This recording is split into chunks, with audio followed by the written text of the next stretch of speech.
Hello बच्चा लोग, कैसे हैं सब लोग। आज हम लौट चुके हैं फिर से एक बार। और जैसे हमारे रिचुअल्स है कि एग्ज़ाम को आपके रह गए दिन सिर्फ 2। और मैंने जैसे कल प्रॉमिस किया था, आज हम पूरे मैथ्स के टेक्स्ट बुक के अंदर जितने भी इम्पोर्टेंट फॉर्मूलेज हैं चैप्टर वाइज और आपके बोर्ड के पॉइंट ऑफ व्यू से हम सारे वो डिस्कस करेंगे। एज इट मैं सारे वो एक एक करके बोर्ड के ऊपर लिखूंगा। I might not discuss the formulas because we already know all the formulas. तो अगर पॉसिबल हो तो उसे आप सारा अपने बुक में लिख लीजिए, so that एक बार आप उसको गो थ्रू भी करेंगे तो आपके सारे 25 के 25 चैप्टर रिवाइज हो जाएंगे। तो मैं फॉर्मूला प्लस चैप्टर वाइज क्या चीज़ आपको याद रखनी है वो मैं लिखते जा रहा हूँ। आपको सिर्फ और सिर्फ उसको लिखते रहना है। मेरे साथ शायद कॉपी करिए या तो वीडियो पॉज करके करिए। हम कोशिश करते हैं कि कम से कम टाइम में सारे के सारे चैप्टर्स हम कॉपी करें। Alright, that's it. So will start. हमारे मैथ्स के टेक्स्ट बुक का जो सबसे पहला चैप्टर है दैट इज जीएसटी। और जैसे मैंने मेरे वीडियो में बात कहा था, जो मेरा जीएसटी का वीडियो था, कि जीएसटी के चैप्टर में आपको सिर्फ और सिर्फ एक ही फॉर्मूला याद रखना है, that whenever you need to calculate GST, तो GST is always equal to GST percentage into SP minus CP. And मेरा जो सीजीएसटी होता है which is always equal to SGST, that is half of GST, that is GST divided by 2। तीसरी चीज जो बहुत बारी एमसीक्यू में पूछी जाती है, that if transaction if your transactions are intrastate मतलब अगर सेम स्टेट में ट्रांजैक्शन है तो your IGST paid will be equal to 0। उस केस में आपका जो IGST होगा that will always be equal to 0। बहुत बार एमसीक्यू में कंफ्यूज करने के लिए ऐसा क्वेश्चन पूछते हैं, प्रोडक्ट खरीदा और बेचा सेम स्टेट के अंदर था, still they ask you about IGST, जिसको बच्चे देखकर काफी कंफ्यूज हो जाते हैं कि आईजीएसटी कहां से आ गया। बट अगर प्रोडक्ट को सेम स्टेट में खरीदा है और सेम स्टेट में बेचा है तो IGST will always be equal to 0। तो कभी भी पूछा है तो उनको डायरेक्टली लिख देना है कि भाई ये 0 होगा। तो जीएसटी में इतनी बातें आपको पता होनी चाहिए। एक ही फॉर्मूला है। दूसरा जो चैप्टर था दैट वाज बैंकिंग। बैंकिंग के अंदर मैच्योरिटी वैल्यू का हमने फॉर्मूला देखा था। मैच्योरिटी वैल्यू क्या होता है, P into N plus n plus 1, P into N plus P into n plus 1 the whole divided by 2 into 12 into R upon 100। If you use this formula, so from this formula you will get the maturity value, or you can also remember this, that maturity value is equal to sum invested plus interest, that is maturity value is equal to sum invested का मतलब होता है P into N plus I, interest stands for I। बहुत बारी interest दिया होगा या तो मैच्योरिटी वैल्यू दिया होगा और सम इन्वेस्टेड दिया होगा, तो इंटरेस्ट के लिए we have to subtract both of them. आजकल एक नया क्वेश्चन आ रहा है एमसीक्यू में जिसको बोलते हैं qualified sum for interest. This means कि अगर एक बंदा है, एग्जांपल, अगर एक बंदा है जिसने एक बैंक में आरडी अकाउंट खोल के रखा है and if he is depositing ₹400 every month, and if he is doing that for 18 continuous month, so what will be his qualified sum for the interest? इसका मतलब है कि कितने पैसों पे उसका इंटरेस्ट लगेगा, कितने पैसों पे उसका इंटरेस्ट लगेगा। तो उस केस के लिए आपका फॉर्मूला है P into n plus 1 upon 2, P into n plus 1 upon 2। This will give you the qualified sum। qualified sum मतलब इस अमाउंट पे या उस पर्टिकुलर अमाउंट पे आपका इंटरेस्ट कैलकुलेट होगा। So that is known as qualified sum। तो ये थोड़ा इंपॉर्टेंट है, आप इसको जरा मार्क करके रखिएगा, that is very important। So this was all about banking। Third one is shares and dividend. Shares and dividend, तो शेयर्स एंड डिविडेंड के अंदर जो सबसे बेसिक फॉर्मूला है that is known as dividend, which is also known as income, which is given by the formula dividend percentage into nominal value into number of shares। यहाँ पे NV stands for nominal value, which is also known as face value। D percentage is nothing but dividend percentage, and N is nothing but number of shares. Number of shares. उसके बाद अगर मुझे investment find करना है, investment, तो investment is equal to market value of one share into number of shares. Market value of one share into number of shares. समझा? ये सबको आई एम श्योर पता ही होगा, we are just revising it.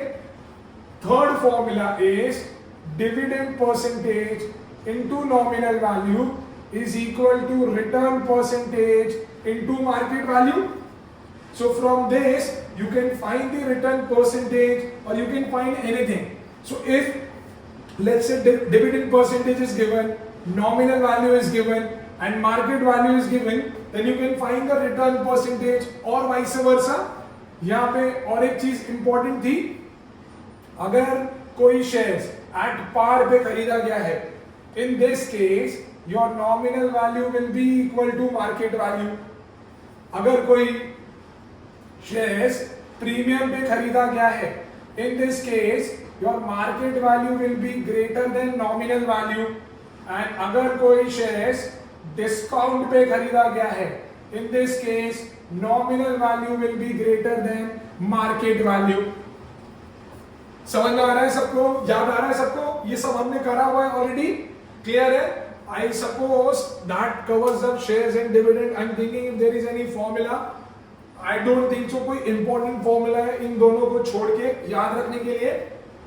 Fourth chapter is this covers up our commercial arithmetic। Fourth chapter is linear inequation। linear inequation, उसके अंदर जो सबसे पहली चीज याद रखनी है that sign of inequality will change if we divide it by negative number। if we divide it by negative number, sign of inequality मेरी चेंज हो जाएगी अगर मैं किसी को नेगेटिव नंबर से डिवाइड करता हूं। एग्जाम्पल में डिस्कस कर लेता हूं, जैसे कि -2x is greater than 8। Now -2 यहां पे मल्टीप्लाई हो रहा है, वहां जाएगा तो डिवाइड हो जाएगा। Now since we will be dividing it by negative number, तो साइन ऑफ इनइक्वालिटी चेंज हो जाएगी। So that will be x is lesser than 8 upon -2, that means x is lesser than -4। We have to be very careful in this। Majority of लोग जो mistake करते हैं उनकी mistake यहीं पे होती है, they just don't change the sign और फिर चीजें गलत हो जाती है। फिर second, if x belongs to real number, that means अगर आपका रिप्लेसमेंट सेट रियल नंबर है, तो उस केस में do not forget to write your solution set। और उस केस में आपका सॉल्यूशन सेट कैसे होगा? x belongs to real number, and then let's take an example that -4 is lesser than equal to x is lesser than 4। मतलब आपकी जो भी कंडीशन आएगी उसको आपको ऐसे लिखना है, and do not forget to write this as well। समझ में आ रहा है? तो whenever x belongs to real number or x belongs to q, that means rational number, उन दोनों केस के अंदर आपका सॉल्यूशन सेट ये होगा।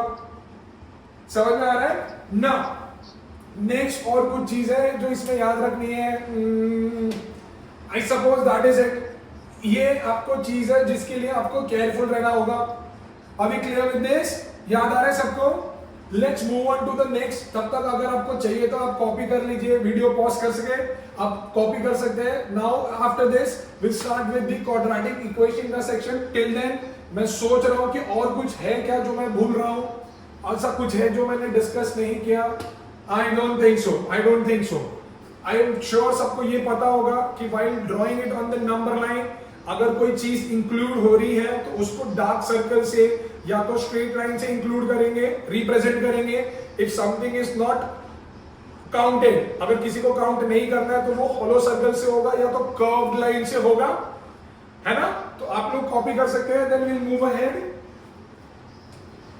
तो अभी ये जो नेक्स्ट चैप्टर है that is quadratic equation.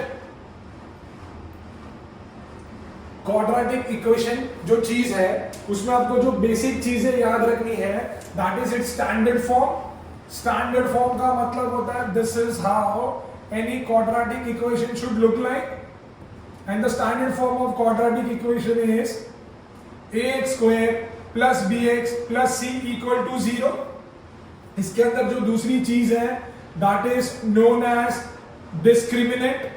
Discriminant आपको याद रखना है which is represented as delta and which is given by the formula b square minus 4ac. Then on the basis of b square minus 4ac, how do we decide nature of roots? How do we decide nature of roots? First if b square minus 4ac is equal to 0, that means roots are real and equal. Second, if b square minus 4ac is greater than 0, that means roots are real and distinct. And third, if b square minus 4ac is lesser than 0, then it will have no real roots. Next, जो आपको याद रखना है that is this b square minus 4ac, if it is greater than or equal to 0, then it will have real roots. As in बहुत बारी MCQ में आता है ये क्वेश्चन कि इन 4 ऑप्शन दिए होंगे and they'll ask you in which of the following cases the roots of the quadratic equation will be real. तो लोग अक्सर कंफ्यूज हो जाते हैं, कोई ये वाला मार्क करके आता है, कोई ये वाला मार्क करके आता है। दोनों केस में रूट्स रियल है। So if you see any option as b square minus 4ac greater than equal to 0, you should mark that in both these cases roots will be real. समझ में आ रहा है? तो इस केस में roots जो होंगे वो रियल भी होंगे और इक्वल भी होंगे। आई एम सॉरी, इस केस में रूट्स जो होंगे वो रियल होंगे। समझ में आ रहा है ना। इसके बाद अपने को क्वाड्रेटिक इक्वेशन का फॉर्मूला याद रखना है जो हम लोग फॉर्मूला मेथड में यूज करते हैं। एंड द फॉर्मूला मेथड से जो फॉर्मूला है that is x is equal to minus B plus और minus b square minus 4ac upon 2a। Correct है ना। इसके अंदर बहुत बारी ये कन्वर्ट करने को आता है कि converted into significant figures. Now significant figures are nothing but just the numbers. जो normal numbers होते हैं उसको significant figures बोलते हैं। Now अगर आपका आंसर है 2.747 and if they ask you to convert it into 3 significant figures, that means 3 plain numbers, and 3 plain numbers होंगे 1 2 3। That means your answer should be 2.74। नहीं, गलत है। इसमें मुझे एडजस्टमेंट भी यूज करना होगा। As in, if I have to convert it up to 3 significant figures, in this case I have to remove 7. Since the number which I'm removing is greater than 5, then its previous digit will increase by 1. So answer would be 2.75. So whenever the question is given, you have to read it properly. आपको properly read करना है और बाद में convert करना है। तो इसके अंदर भी काफी लोगों के मार्क्स लूज हो जाते हैं बिकॉज वो बड़ी मेहनत से लास्ट मोमेंट तक उनका सारा आंसर करेक्ट होता है पर उनकी एक लास्ट लाइन गलत हो जाती है जिसकी वजह से उनके मार्क्स डिडक्ट हो जाते हैं। तो you have to remember this as well, significant figures, है ना। ना बाद में, इसके बाद में जो नेक्स्ट चैप्टर था, that was chapter number 6, that is nothing but word problems, word problems based on quadratic equation. Since it is a word problem based on quadratic equation, so since I've already told you, quadratic equation is nothing but an equation which contains only one variable and whose highest power is exactly equal to 2. तो कभी भी question में जो भी unknown होगा, you have to assume that as x, and हमें हमेशा एक वेरिएबल के टर्म्स में ही बात करनी है, हमें हमेशा एक वेरिएबल के टर्म में ही बात करनी है, ठीक है ना। तो अगर if you come across any word like more, increase और exceed, then you have to use plus sign. If you come across words like less, decrease, then you have to use minus sign for that. If you come across words like times, then that means multiplication. If they say twice, then multiply by 2. If they say thrice, then multiply by 3. Any common verbs, is, was, are, will, that indicates equal to का sign, वो indicate करते हैं equal to का sign. Clear है ना। एक जो बहुत ही इंपॉर्टेंट सम आता है वर्ड प्रॉब्लम्स के अंदर, that is about 2 digit number, ठीक है। Now I know I don't have to tell you that 2 digit number is a number which contains 2 digit like this, it contains 2 digit, है ना। This digit is known as unit digit and this digit is known as tenth digit. Since in this case let's say I am assuming 2 variables, तो I would से late the digit and unit digit be x and let the digit and tens place be y. मैंने बोला कि चलो भैया unit place पे x रख दिया और टेंस प्लेस पे y रख दिया. तो इसके अंदर नंबर फॉर्म करने का फॉर्मूला क्या है? बड़ा सिंपल है. फॉर्मूला बोलता है जो टेंस प्लेस पे है उसको 10 से मल्टीप्लाई करो, जो यूनिट पे है उसको 1 से मल्टीप्लाई करो और दोनों को ऐड करो तो मेरा रिक्वायर्ड नंबर मिल जाएगा. तो इन this case my required number will be, जो 10 पे है उसको 10 से मल्टीप्लाई करो, सो दैट इज 10y. जो यूनिट पे है उसको 1 से मल्टीप्लाई करो तो 1 into x is x और दोनों को ऐड कर दो, so that is 10y plus x. अगर उन्होंने क्वेश्चन पे बोला कि number obtained by reversing the digits, number obtained by reversing the digits, इसका मतलब होता है कि जो यूनिट पे है वो आ जाएगा 10 पे और जो 10 पे है वो आ जाएगा यूनिट में. बट स्टिल नंबर फॉर्म करने के लिए रूल तो सेम ही है. जो 10 पे है उसको 10 से मल्टीप्लाई करो, जो यूनिट पे है उसको 1 से मल्टीप्लाई करो. तो अभी 10 पे कौन आएगा? x, तो ये हो गया 10x. यूनिट पे आ गया y, तो ये हो गया y. क्लियर है ना? तो ये आपको अज्यूम करना है. देन क्वेश्चन ऐसा होगा that product of digits of 2-digit number, product of digits of 2-digit number is 6. Product of digits of 2-digit number is 6 if sum of 2 digits, if sum of 2 digits is equal to 5, if sum of 2 digits is equal to 5, then find the number. I might be wrong. मैंने सम अभी बनाया है, मेरे मन में जो आ रहा है उससे मैं क्रिएट कर रहा हूं. तो लेट्स से ये ऐसा सम दिया हुआ है. तो whenever you see any sum about 2 digit number, बच्चा लोग ये 2 लाइन तो फिक्स है, ठीक है. पहले मैं अज्यूम करूंगा that let the digit be and unit place be x, digit and tens place be y, and required number will be like this.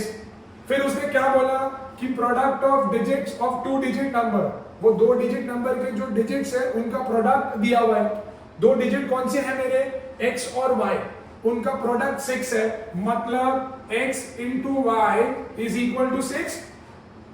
Now let's say I'm sending x on the other side, तो can I say y is equal to 6 by x? अब उन्होंने क्या बोला है that the sum of 2 digits of a 2-digit number is 5. मतलब ये दोनों का सम कितना है? 5. So x plus y is equal to 5. Now you just have to replace y by 6 by x, that is equal to 5, and then you can solve it further. ठीक है, इसमें आपको मेरी हेल्प नहीं लगेगी, नॉर्मल सॉल्विंग है, आप solve कर सकते हो. समझ में आ रहा है? So this is what you have to remember in word problems. Let's go on to next बच्चा लोग, हम लोग आगे बढ़ते हैं. The next chapter is chapter number 7, which is ratio and proportion. Although हमारे सिलेबस में रेशियो तो है नहीं, तो it is majorly about proportion. तो सबसे पहली बात जो आपको प्रपोर्शन में याद रखनी है वो है proportion. Now, what is exactly proportion? If I say 4 quantities are in proportion, then can we write it like this? A by B equal to C by D. And then if I cross multiply, can we say it will be equal to AD equal to BC? So if at all they tell you to prove करो कि ABCD are in proportion, so you just have to prove that AD is equal to BC. Once you prove that AD is equal to BC, then it is automatically proven that A, B, C, D are in proportion. There is another type of proportion which is known as continued proportion. Continued proportion क्या था बच्चा? Proportion में 4 quantity होती है. Continued proportion में there will be only 3 quantities. So that is A by B will be equal to B by C. In this case, if we cross multiply, then it will be B square equal to AC. यहाँ पे B square जो होता है, that is known as mean proportional. उसको हम लोग mean proportional बोलते हैं. Clear है ना? Next was properties of proportion. इसके ऊपर काफी सम आते हैं, ऑलमोस्ट हर साल इनके ऊपर ही सम आते हैं. That is properties of proportion. So this is very important बच्चा लोग, you have to remember this. Alright, so first property is known as alternendo. नाम थोड़े फनी है, I know that, but you have to remember alternendo. This states that if A by B is equal to C by D, then by alternando, ये जो medians है, ये जो बीच के mean है, ठीक है, इनको हम लोग इंटरचेंज कर देंगे. So that is A by C is equal to B by D. इसको अगर मैंने क्रॉस मल्टीप्लाई किया, so that is AD is equal to BC. They can ask you any which ways, you have to remember this as well. Alright, second is invertendo. Invertendo का मतलब होता है inverse का मतलब होता है उल्टा.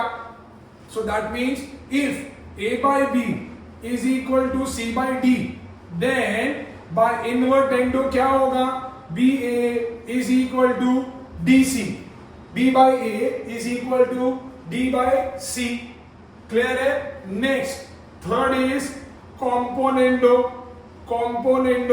Componendo states if A by B is equal to C by D, then by componendo A plus B by B is equal to C plus D by D. So next property is dividendo. This property states if A by B is equal to C by D, then by dividendo A minus B by B is equal to C minus D by D. Then it will be A minus B by B is equal to C minus D by D. Last is, which is the combination of third and the fourth, which is known as componendo dividendo. It states that if A by B is equal to C by D, then by componendo dividendo A plus B upon A minus B is equal to C plus D upon C minus D. इसके अंदर जो याद रखने वाली बात है वो ये है that whenever we apply componendo and dividendo, denominator remains same. If you can see, denominator जो है वो सेम रह रहे हैं. componendo dividendo में वैसा नहीं होता. सबसे अच्छी बात यह है कि हमारा एक एक शॉर्टकट है, वो शॉर्टकट ये है कि whenever the question is about proportion, ठीक है, एंड तुमको लग रहा है कि क्वेश्चन काफी कॉम्प्लिकेटेड है, do not think much and use componendo and dividendo. वो लाख दर्दों की एक दुआ है, एक दवा है। अगर कुछ नहीं आ रहा है कॉम्पोनेंटो डिविडेंडो लगाओ, खत्म करो यार, हो ही जाएगा। अगर वेरिएबल क्यूब में है तो याद रखो कि द होल क्यूब का फॉर्मूला मिलेगा, वेरिएबल स्क्वायर में है then you might get the whole square का फॉर्मूला और it will cancel it out, वो अपने आप कैंसिल हो जाएगा। सिर्फ क्यूब के लिए ध्यान रखना है, अगर x क्यूब के अंदर है तो then you are going to get x plus और minus something the whole cube, ठीक है। तो ये अपने को याद रखना है। एक लास्ट है जिसको हम लोग के मेथड भी बोलते हैं। के मेथड वो क्या बोलता है, let's say if a by b is equal to c by d, that means कि अगर a b c d proportion के अंदर है, अगर a b c d proportion के अंदर है and if they ask you to prove something in which you have to prove that LHS is equal to RHS, then जो भी a b c d proportion में है उसको मैं k assume करूंगा, now यहाँ पे what will be the value of c now? Value of c will be dk, क्योंकि d डिवाइड हो रहा है, वहां गया तो क्या हो जाएगा, मल्टीप्लाई हो गया। Similarly, what will be the value of a here? b को वहां भेजना पड़ेगा, so a will be equal to bk. That means in your LHS and RHS, wherever you see c, you have to put dk, and wherever you see a, you have to put bk. Clear है? Next is when the same thing. Now in this case ABCD was in proportion. Now if they are in continued proportion, that means a by b equal to b by c, then again उसको भी assume करेंगे हम लोग के। Now यहाँ से b का value होगा c के, सिमिलरली a का वैल्यू होगा b के, बट यहाँ पे b का वैल्यू पता है ना क्या, c के, तो b के जगह पे c के रखो into k, so k a का वैल्यू हो गया c के square. So again wherever you will see b put c के, wherever you will see a put c के स्क्वायर, कुछ ना कुछ आके प्रूव हो ही जाता है हमेशा। So I guess that covers up this ratio and proportion. और तो कुछ है नहीं। आजकल एमसीक्यू में हमने बहुत बारी देखा है कि चीजें प्रपोर्शन में आ रही है, एज इन ऐसा एक टैबुलर फॉर्म आ रहा है, एक टैबुलर फॉर्म आ रहा है लाइक दिस, ये x की वैल्यू, ये y की वैल्यू है, ठीक है, ऐसा वो बोलेंगे कि x और y जो है वो प्रपोर्शन में है। लेट्स से यहाँ पे x 2 है तो ये 6 है, ये 4 है तो ये होगा, उन्होंने बोल दिया ये a है, फिर ये लेट्स से 8 है तो ये है b, ठीक है, फिर ये 6 है तो ये है 18। So they might ask you to find the value of a and b. In this type of sum, since it is an MCQ, so you don't have to waste your time. You just have to find the relation between this. If you ask me, what is the relation between this, sir? तो मैं बोलूंगा जो x की value है उसके अंदर multiply मैं 3 करूंगा तो y आ रहा है 2 3 6, जो 6 की वैल्यू है उसके अंदर मल्टीप्लाई में 3 किया तो 18 आया। तो लाइकवाइज जो x की वैल्यू यहाँ पे है विच इज 4, उसको मल्टीप्लाई में 3 करो तो a की वैल्यू होगी 12। यहाँ पे 8 है जो x की वैल्यू है, y की वैल्यू के लिए मल्टीप्लाई में 3 करो, 8 3 जा 24। So search for option which says that a is equal to 12 and b is equal to 24 and you're done. I hope that clear is out, है ना? So this was all about ratio and proportion, which was chapter number 7. Now we'll go on to next one. That is matrices. Now I don't remember the chapter number, मुझे जैसे याद आ रहा है हम लोग आगे सॉल्व करते जाएंगे। मैट्रिसेस काफी सिंपल चैप्टर है, सिर्फ हमको ये याद रखना है that a plus b is possible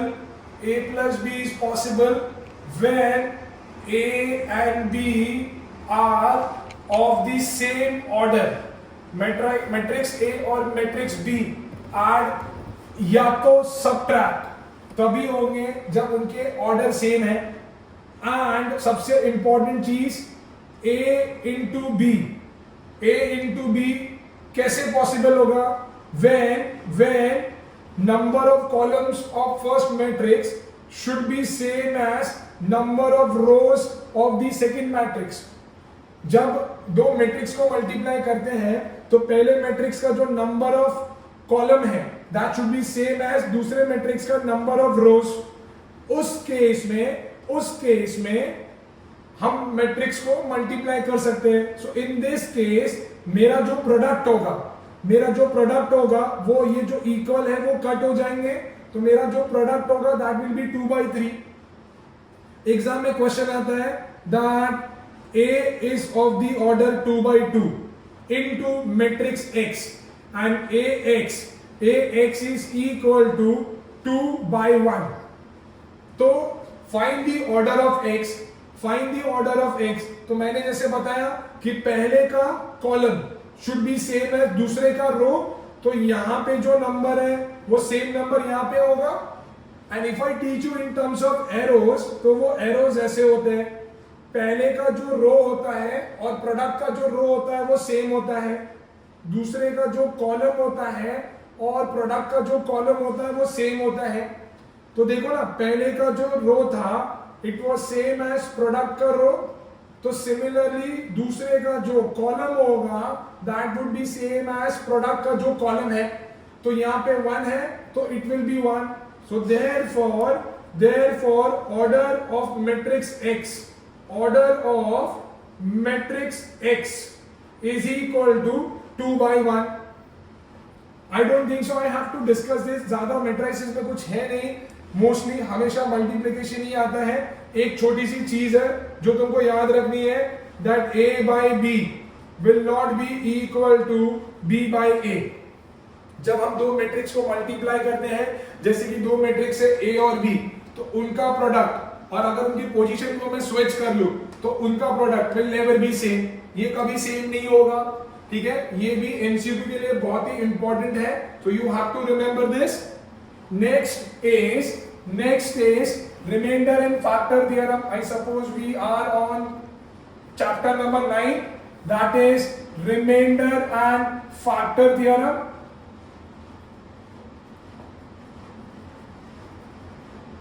एक ही चीज है, जो भी क्वेश्चन है उसको हम अज्यूम करेंगे P of X and that is your dividend. ठीक है, जो भी डिवाइजर है उसको हम इक्वल टू 0 करेंगे। जो भी आंसर आएगा वो इस पॉलिनोमियल के अंदर सब्स्टिट्यूट करेंगे। अगर फाइनल आंसर मेरा 0 आया देन जो डिवाइजर होगा that will be a factor. अगर 0 नहीं आया भैया तो वो जो भी रिमाइंडर बच रहा है वो रिमाइंडर लिखना है। कभी कभी एग्जाम में आता है फैक्टराइज इट कंप्लीटली, तो बाय लॉन्ग डिवीजन मेथड जो अपने को जो फैक्टर मिला होगा उससे लॉन्ग डिवीजन मेथड से पूरे पॉलिनोमियल को डिवाइड करना होता है एंड उसके बाद में हम पूरी तरीके से उसको फैक्टराइज करते हैं।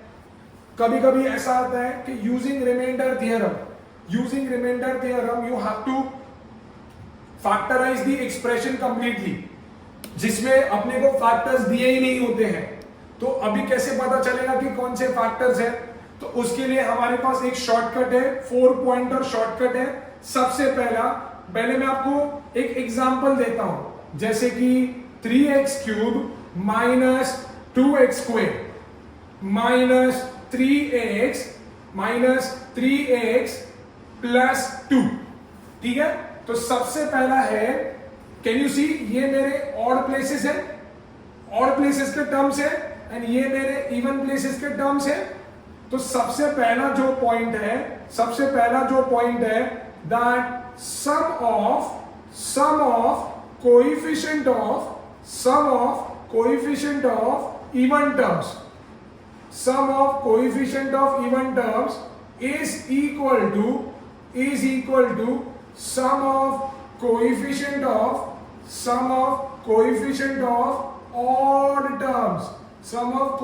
of odd terms and sign is same. And sign is also same, मतलब कैन यू सी ये मेरे ऑड प्लेसेस है, इसका जो कोएफिशिएंट है वो 3 है, इसका -3 है, तो सम आया 0, इसका -2 है इवन का, और इसका +2 है, इसका भी सम आया 0, और तो 0 के टर्म्स में साइन नहीं होते, 0 के साइंस नहीं होते, still we would assume it as कि साइन सेम है। इसके लिए जो मैंने बोल रहा था कि हमारे पास जो शॉर्टकट है वो ये है कि जैसे मैंने कहा कि यहाँ पे जो ऑड टर्म्स का जो सम है वो 0 है और इवन टर्म्स का भी 0 है, तो कभी भी sum of coefficient of even terms, sum of coefficient of even terms is equal to sum of coefficient of odd terms, ठीक है। हालांकि इसमें तो 0 है, और जैसे मैंने अभी बोला कि 0 की साइन तो होती नहीं है, पर हम अज्यूम कर रहे हैं कि साइन सेम है इन, अगर और साइन भी सेम है तो आप फैक्टर ट्राई कर सकते हो x+1, आप फैक्टर ट्राई कर सकते हो x+1। दूसरा पॉइंट है कि अगर इनका कोएफिशिएंट ऑड प्लेस का कोएफिशिएंट का सम और इवन प्लेस का कोएफिशिएंट का सम अज्यूम करते हैं कि वो सेम है बट साइन ऑपोजिट है, आई एम जस्ट अज्यूमिंग कि यहाँ पे आंसर 4 आएगा और यहाँ पे -4 आएगा, तो उस केस में क्या था, ऑड प्लेसेस का जो सम था और इवन प्लेसेस का जो सम था वो सेम था, बट साइन ऑपोजिट था। सिंस साइन ऑपोजिट था या साइन डिफरेंट था, उस केस में आप फैक्टर ट्राई कर सकते हो x-1, उस केस में आप फैक्टर ट्राई कर सकते हो x-1। थर्ड केसेस कि अगर तुम्हारा ऑड प्लेसेस का सम लेट्स से ये 5 है एंड इवन प्लेसेस का सम लेट्स से ये 6 है, तो अगर ऑड प्लेसेस का सम और इवन प्लेसेस का सम बोथ आर डिफरेंट और both are not equal but sign is same, can you see that, but sign is same, in that case you can try factors such as x+2 or x-3, x+2 or x-3, that means if you want to substitute you can substitute x equal to -2 into this and 3 into this. Remember this is not applicable for this example, मैं सिर्फ explanation purpose के लिए मैं बात कर रहा हूँ, ठीक है। नहीं तो तुम इसमें डाल के देखोगे कि अरे सर क्या अनाप शनाप बोल रहे हैं, गलत है, अंडरस्टैंडिंग, ठीक है। तो this is just an hypothetical case, this will not hold true for this question. Next the last one is that the sum of coefficient of odd terms is not equal to even terms and sign is also different, मतलब sum तो अलग है ही पर sign भी अलग है, then you can try this factors, that is x-2 or x+3, x-2 or x+3, समझ में आ रहा है। So this was all about remainder and factor theorem बच्चा लोग। Now we'll go on to next one, अभी देखते हैं हम लोग next one क्या है। Now the next one is arithmetic progression, that is AP, and उसके बाद है geometric progression, that is GP। So let's have a quick look at those chapters, simple है, सिर्फ फॉर्मूला है 4-5, वो फॉर्मूला अपने को याद रखना है, that's it।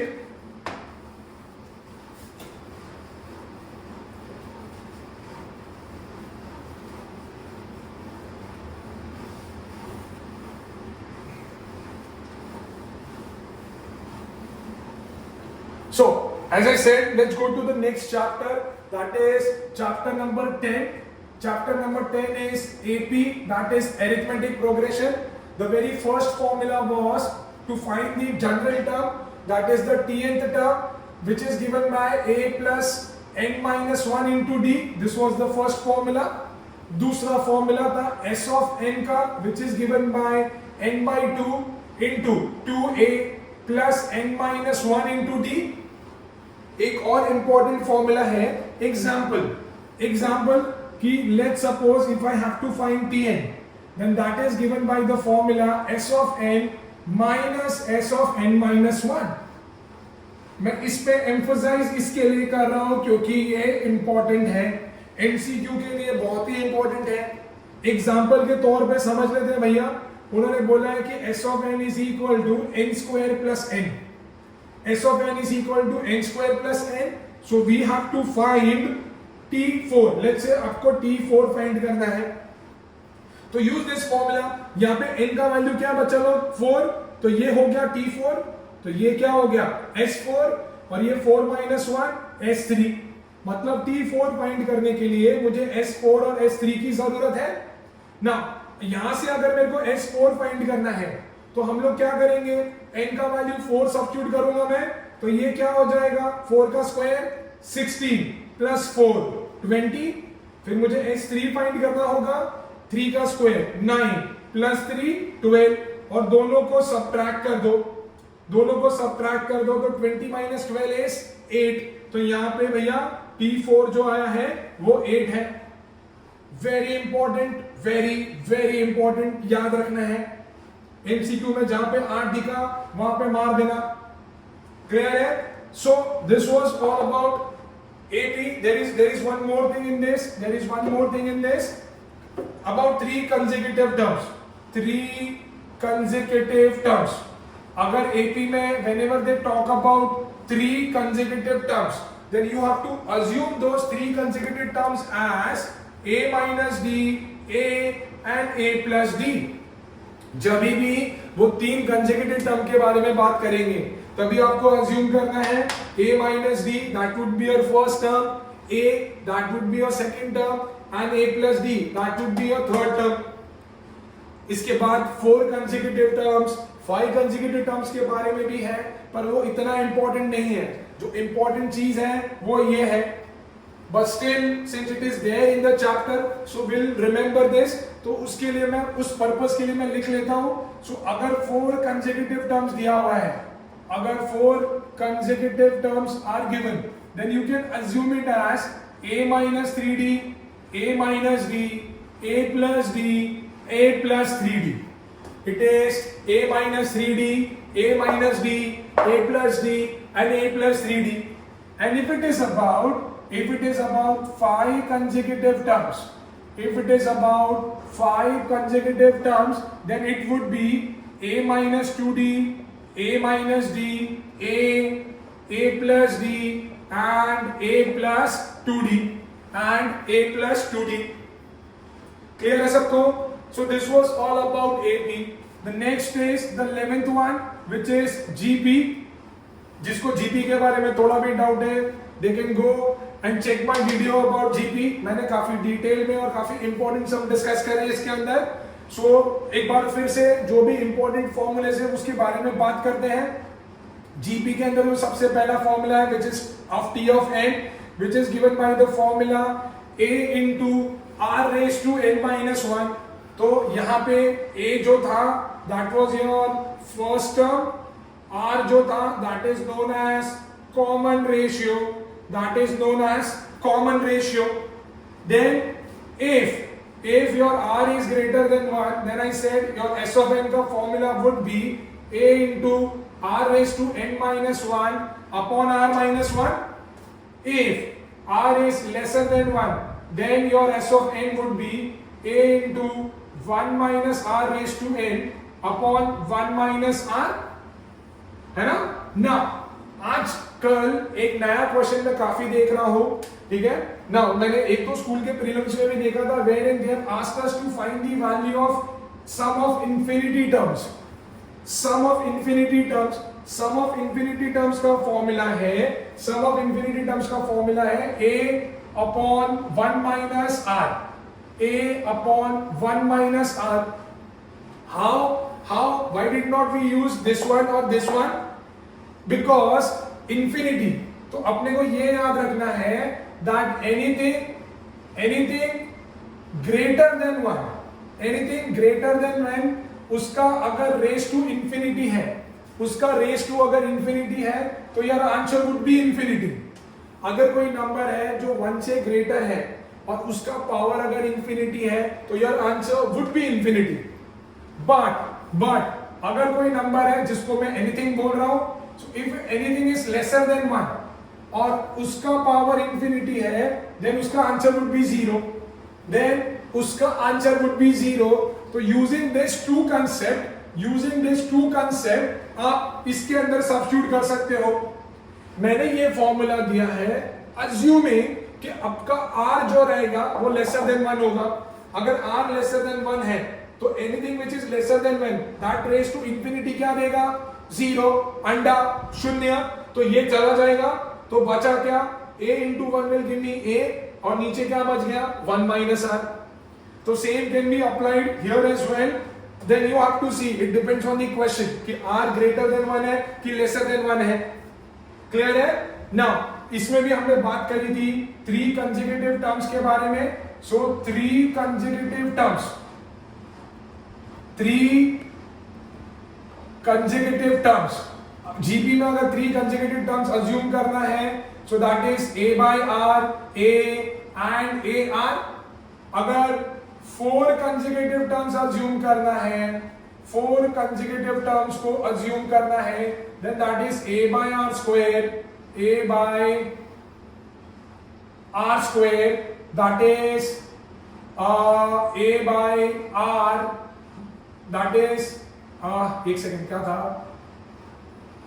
that is a, next is ar square, next is ar raised to 4. Actually हम लोग कुछ भी अज्यूम कर सकते हैं, ठीक है. यहां पे मैंने ऐसा किया है, जो मुझे याद आया वो मैंने कर लिया, ऑल्दो इट इज करेक्ट, पर स्टिल हम लोग कुछ भी अज्यूम कर सकते हैं. Next would be 5 consecutive terms, 5 consecutive terms, 5 consecutive terms. Now in this case it would be a by r square, a by r, ar and ar square. Still GP के अंदर ये वाला बहुत इंपॉर्टेंट है. Although board के अंदर 4 और 5 consecutive terms के बारे में पूछा नहीं जाता, बी इट जीपी और B it AP, these two are less important, but still as I said कि अपने को याद रखना पड़ेगा. सबसे ज्यादा इंपॉर्टेंट है 3 कंसेक्यूटिव टर्म्स वाली चीजें, तो ये दोनों को अपने को याद रखना है. So this was about GP. So this concludes our algebra section as well. Let's move on to the next chapter, that is coordinate geometry.